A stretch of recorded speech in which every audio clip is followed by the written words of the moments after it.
सबुठारु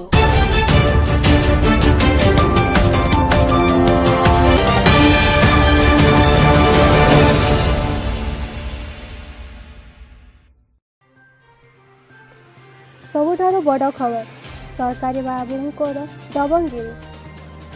मयूरभंज जिलार हलदिया ठारे आज को 8-9 वर्ष है टीडी बिल्डर नामक कंपानी डैम निर्माण कार्य होउछि। डैम निर्माण जोगु ग्रामर रास्ता और पोल डैम रे पानी अधिक हेबा जोगु डैम रो पानी एक छोट नाल रे छाड़ी थिले। फल नाल रे थिबा छोट पोलटी को भसाई नैथिला। ग्रामर लोक एसडीओ राउत साहू पाखकू तांकर समस्या नहीं जाइथिला, किंतु एसडीओ राउत बाबू लोक मानक दुर्व्यवहार और तांकर दबंगिरी देखाइथिले। तांकर एही व्यवहार पई एहा उपरे मोहल्ला रे निंदनीय बोली कहिसंती।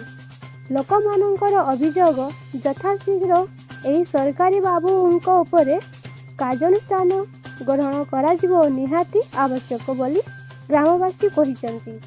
मयूरभंज जिला प्रतिनिधि रंजन बारी को रिपोर्ट।